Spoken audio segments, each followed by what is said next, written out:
একবার এই রকমভাবে সুজির উপমা বানিয়ে খাবেন, খুব সুন্দর লাগবে। ঘরে থাকা কয়েকটা সবজি দিয়ে আমি এখন এই সুজির উপমাটা বানাবো। এখানে বিনস, আলু, গাজর আর নারকেল চৌকো করে কেটে নিয়েছি। শুকনো কড়াইতে দিয়ে দিচ্ছি কফি কাপের 1 কাপ সুজি। এখানে 150 গ্রাম সুজি আছে। সুজিটা আমার ভাজা হয়ে গেছে। আমি এখন একটা থালার মধ্যে নামিয়ে নেব। কড়াইতে দিয়ে দেব সাদা তেল। তেলটা গরম হয়ে গেলে এখন আমি সবজিগুলো ভেজে নেব। আপনারা চাইলে এখানে আরও অনেক সবজিও দিতে পারেন। দিয়ে দিচ্ছি আলু, দিয়ে দেবো বিনস, দিয়ে দেবো গাজর। ভালোভাবে একটু নেড়ে চেড়ে নেব।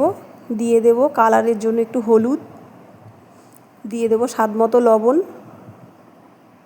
একটু ভালোভাবে নেড়ে চেড়ে ভেজে নেব। তো ভাজা আমার হয়ে গেছে। এখন আমি একটা প্লেটের মধ্যে তুলে নিচ্ছি। আপনারা চাইলে এখানে হলুদ নাও দিতে পারেন। আমি একটু কালারের জন্য দিয়েছি, যাতে সুজির কালারটা ভালো আসে। এটা সাধারণত শীতকালে করলে ভালো হয়, তখন অনেক টাটকা সবজি পাওয়া যায়। এই ভাজা তেলের মধ্যেই দিয়ে দেব নারকেল কুচি। নারকেলটা আমার ঘরে ছিল, আর আমাদের বাড়ির সবাই নারকেল খেতে একটু ভালোবাসে। নারকেলটা একটু লালচে করে ভেজে নেব।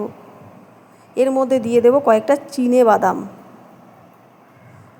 এটা ভাজা বাদামই, তাও আমি একটু হালকা ভেজে নিচ্ছি। তো ভাজা আমার হয়ে গেছে। আমি একটা বাটির মধ্যে তুলে নিচ্ছি।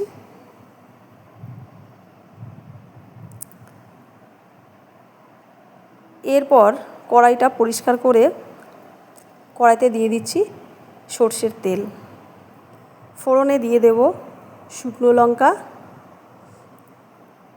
দিয়ে দিচ্ছি সর্ষে, দিয়ে দেব কারি পাতা।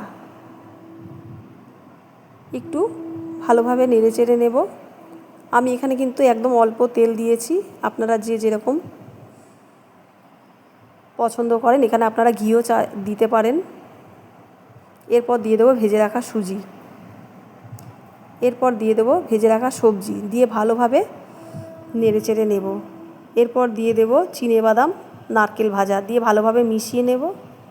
এরপর দিয়ে দিচ্ছি জল। আমি এই কাপ মেপেই সুজি দিয়েছিলাম, সেই জন্য এই কাপের 2 কাপ জল দিয়ে দিয়েছি। দিয়ে ভালোভাবে নেড়ে চেড়ে নেব।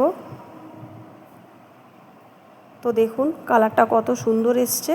এরপর দিয়ে দেব চিনি। আমি সবজিগুলোতে লবণ দিয়েছি, সেই জন্য আমি আর লবণ দিলাম না। তবুও আপনারা লবণটা একটু চেক করে নেবেন, লাগলে একটু দেবেন পরে। তো দেখুন কত সুন্দর হয়েছে। সুজিটা আমার কত ঝরঝরে হয়েছে।